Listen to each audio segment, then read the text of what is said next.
Hello everyone, this is StarCraft12, and if you're watching this, then I am very grateful because I am very excited to talk about this. And I know this is not a traditional reaction. There is a reaction inside this video, I promise you, and we will get to that here in a moment. But I just want to say that I am very grateful that you stopped by and watched this, because this has been something that I have been theorizing for a while. A long while. Anybody who knows me knows that I've been thinking about this since Disney basically bought Star Wars, and the implications that that was going to cause for Knights of the Old Republic and its story, which is easily my favorite story in all of Star Wars. So, I look forward to discussing this with you. If you have any comments after you watch the video, link in, or not link in the description below, go type in the comments below and tell me what you think. The link in the description below will take you directly to the trailer itself, so you can watch it in all of its glory without my commentary and without my face plastered in the upper left hand corner of the screen. But for now, let's get to the reaction, so that way I can start discussing things, because this is going to be a bit of a long video, I think, and there's a lot to discuss.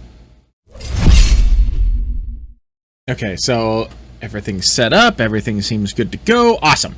Alright, so I have been holding off on recording this reaction because this trailer dropped right as I was leaving for work. And I was very disappointed that it decided to drop right then and there, so I couldn't record then. But I'm recording it now.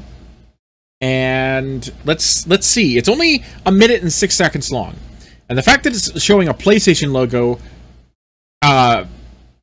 initially had me concerned, because this was originally posted. I'm watching this on the IGN account, but originally I saw this posted on the PlayStation account, and it had me really concerned that it was going to be PS exclusive and we weren't going to get a PC port. But according to Aspire Games, or Aspire Games, I think it's Aspire Games. I don't know.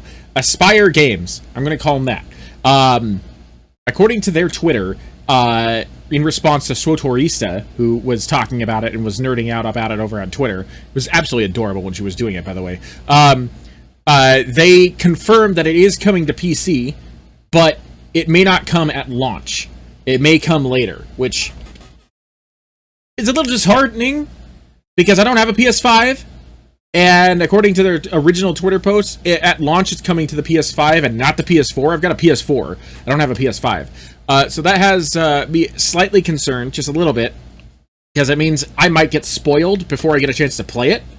But at the same time, I've already played the original KOTOR to death, and I know the story by heart, so I'd really just be spoiled for like cutscenes and stuff like that. But it's still spoilers, and I still want to see it on my own terms.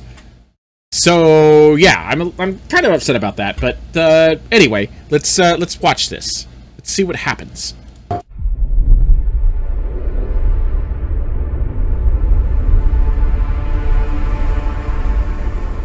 Aspire. Yeah, Aspire. Peace is a lie. That is what the Sith believe. They promise power. Oh my God. Now they wield it. We face the greatest Sith in generations. Ah! They must be stopped. I know it's not actual gameplay, but crap!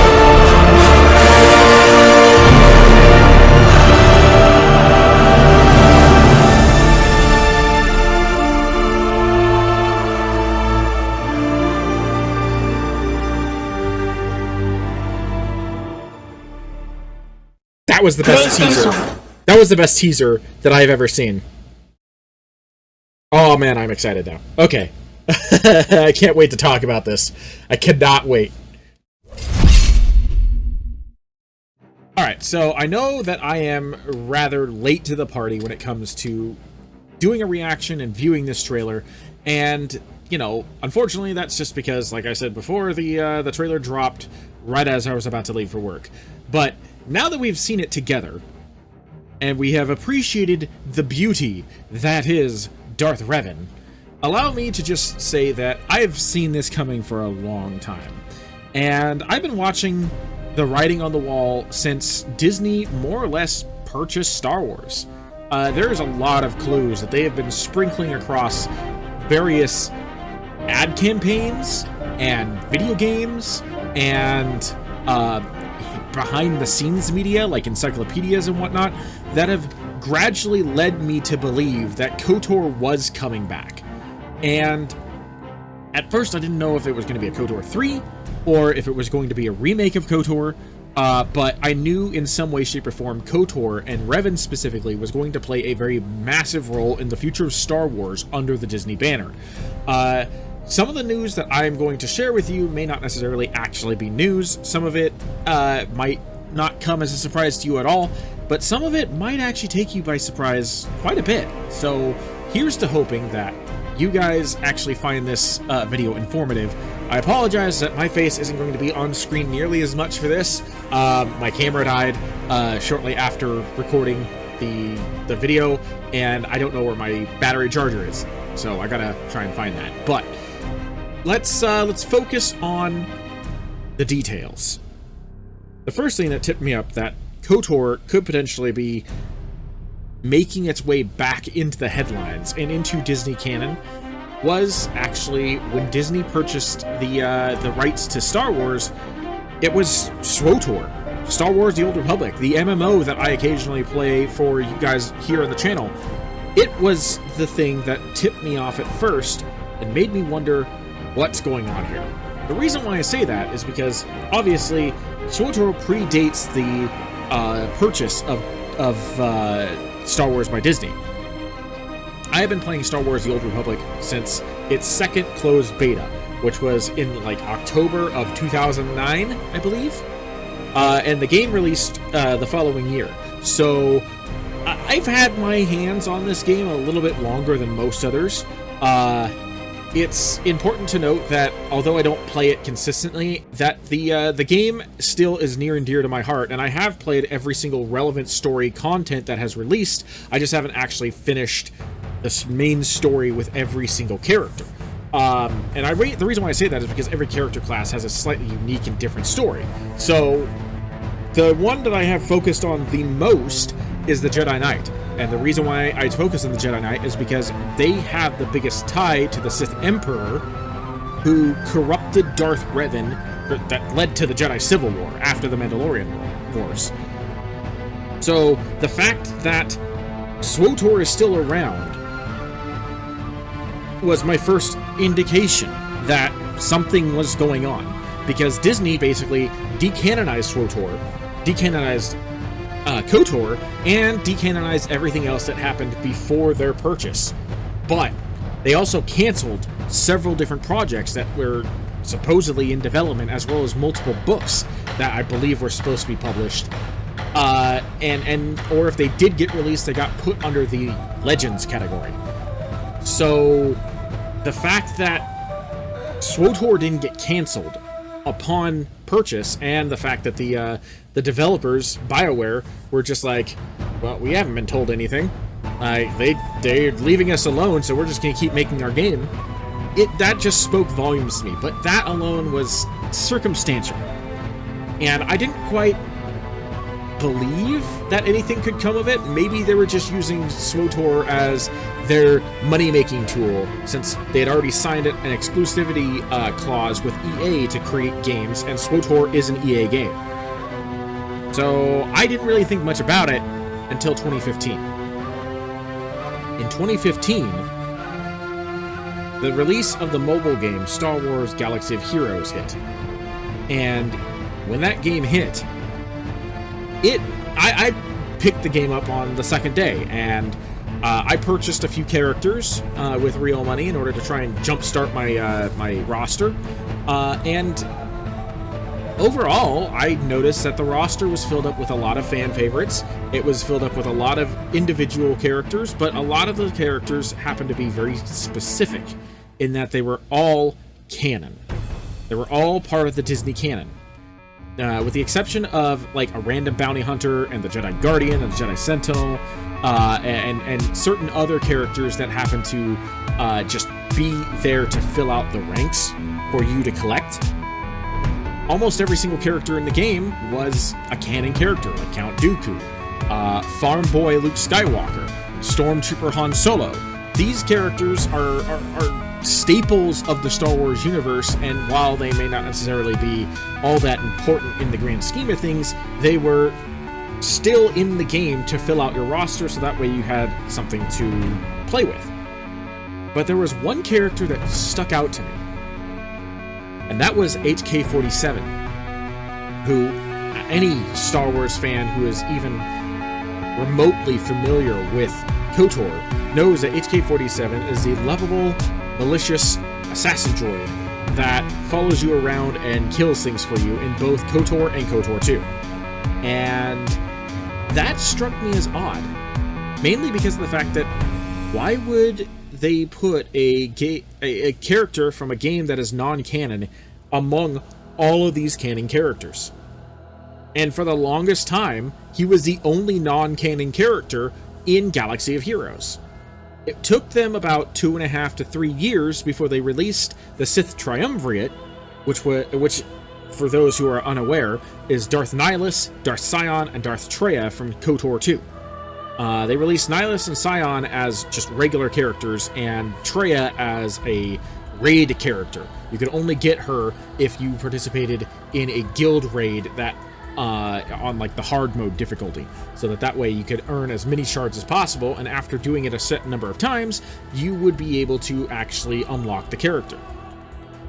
The fact that these three characters were also part of the KOTOR timeline are, again, alongside HK-47, the only non-canon characters to enter Galaxy of Heroes at that moment, again, raised some interesting flags for me, because why would they include these characters specifically?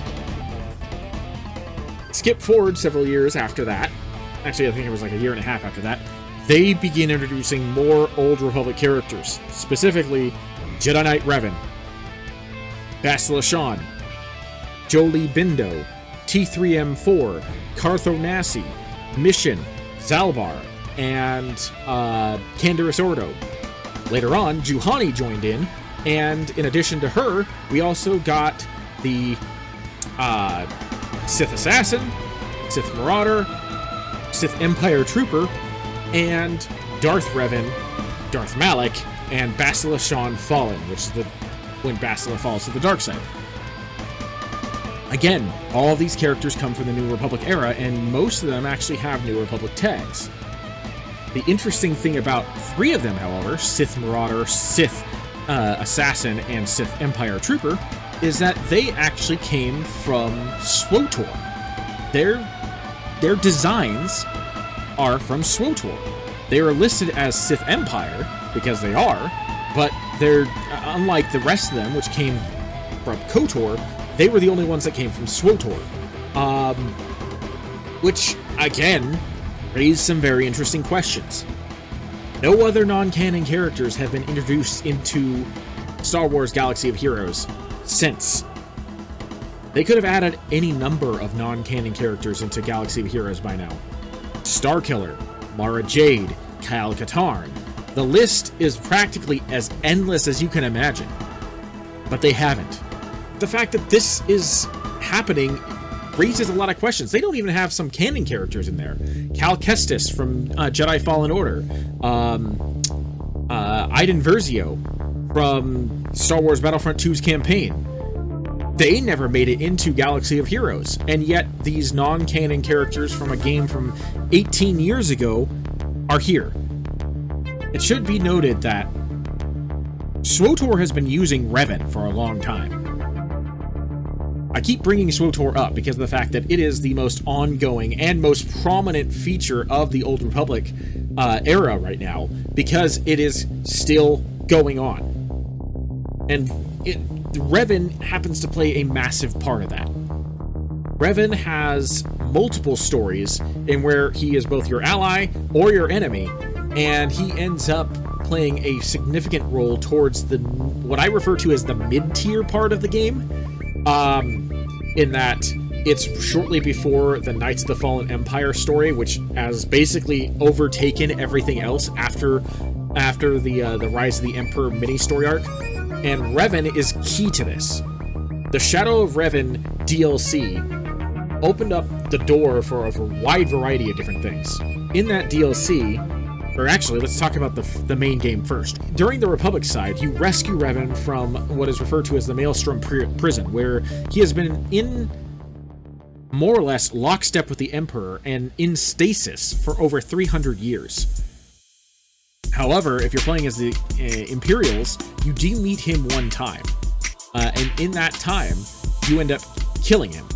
Originally, this was a 4-man flashpoint, so it was you and 3 other people fighting him, which was a lot of fun, but also at that time was one of the most difficult flashpoints because, I mean, it's Revan. You need all 4 people to be in coordination and know his moves, or otherwise he's going to completely whoop you. And even as a solo fight, if you don't know his movements, he can one-shot you, or pretty close to one-shot you, with very little effort. So Revan has been playing a story out in SWTOR since about 2010 when the game launched. That's a pretty significant amount of time that players have been able to interact with Revan, and the Shadow of Revan story arc only increased that, making him an incredibly important character who has returned at least 1 or 2 other times since the Shadow of Revan story arc to assist your character in stopping the Sith Emperor for good. So they keep throwing Revan at you. And although Old Republic may have predated the Disney story arc, or the Disney purchase, excuse me, the fact is, it's still around. And it's still throwing these Old Republic characters that we all know and grew up with and love for nostalgia. It's still throwing them at you. And I feel like that's not a coincidence. That can't be a coincidence. One of the ones that I think a lot of people may have missed was the fact that in The Force Awakens, I don't know if it's the Incredible Cross-Section or if it's their encyclopedia. I want to say it's the Force Awakens encyclopedia.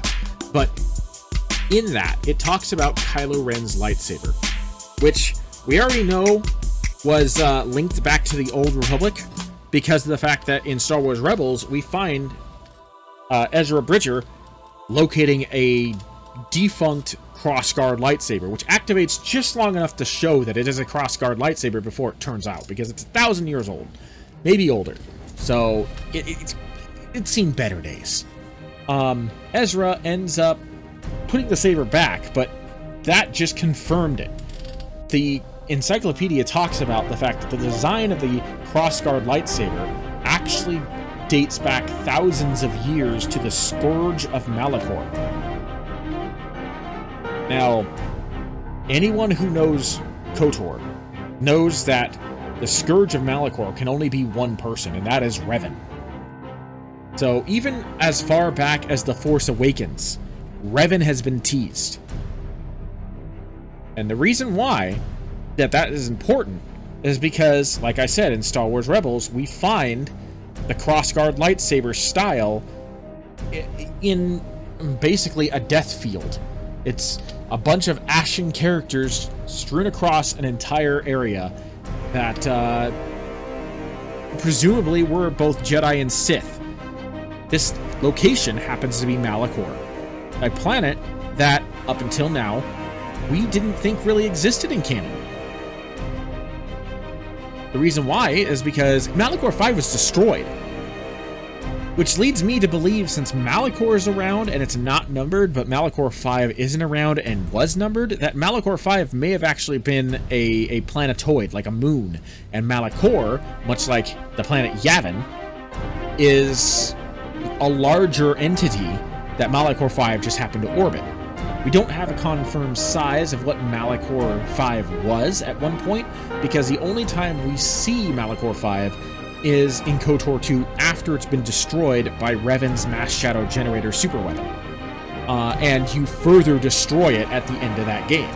So we don't really know anything about Malachor 5, but we do know that Star Wars canon now has Malachor there. In KOTOR 2, Malachor 5 was the host of a Sith Academy, or something along those lines. I believe it was described as a Sith Academy. Where in Star Wars Rebels, they enter a Sith temple. The fact is that, however, canon did introduce Malachor as a place. My theory is that Malachor 5, if they're going to introduce KOTOR and KOTOR 2 into canon, and bring SWTOR back into canon, Malachor 5 was a moon, and Malachor was the primary planet with the worshipping temple, where Malachor 5 was just the academy. That would make probably the most sense. It should be noted also that Malachor basically completely disappeared off of the face of the galactic map after the end of the Mandalorian Wars. The Mandalorians themselves, at least in KOTOR, said that, and this is through Candace Ordo's words, that Malachor was a cursed world. It was a world that they did not like going to. Well, if it was a Sith world, that would explain quite a bit. And we know that the Mandalorian Wars did happen thanks to the discussion between Fen Rao and Kanan Jarrus in Star Wars Rebels, where Kanan specifically pointed out that the Mandalorians and the Jedi did go to war, but the Jedi won, which is exactly what happened in the Mandalorian Wars in KOTOR. Revan led the Republic and the Jedi to victory against the Mandalorians. Now, he didn't give a specific time frame, and the details on that war in canon are very vague, but you can see how I'm starting to put things together. But perhaps the most important piece of information actually lies in the encyclopedia for Star Wars: The Rise of Skywalker. In this, for those who are unaware about it, they talk about the Sith Trooper Legions. And they mention specifically that the Sith Trooper Legions are actually named after various Sith Lords that Emperor Palpatine revered or respected. The third Sith Legion, as you can see on screen, was named the Legion of Revan, thus immediately making Darth Revan canon, and confirming that there was, at least by name, a character named Darth Revan in Star Wars. So there you go. Do with that information what you will. But to me, I feel like it's pretty clear. Disney has been leading up to this since its purchase.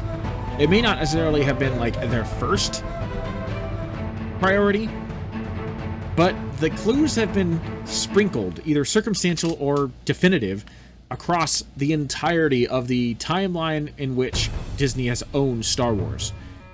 And today, while I am very excited for KOTOR to be remade, I genuinely am not surprised. But the most important thing about this new game that's going to be coming out is that it is not a remaster. Unlike the Republic Commando game, which just had a little bit of polish put on it, and it was ported over to the Switch, this is a completely brand new game. This is a lot of time and effort and resources being poured into this game in order to make something that is new and unique.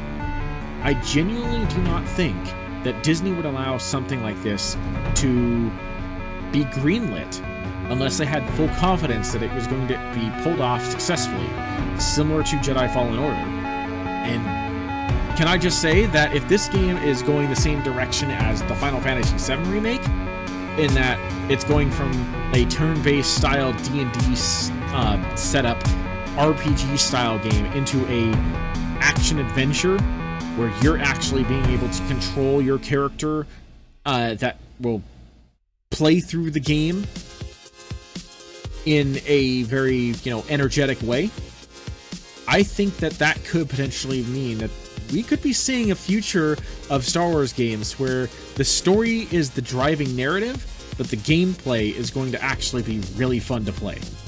Because it's been a long time since I felt that any kind of gameplay in a Star Wars game has felt right. I know this video kind of jumped all over the place, but I do want to thank you for joining me on this.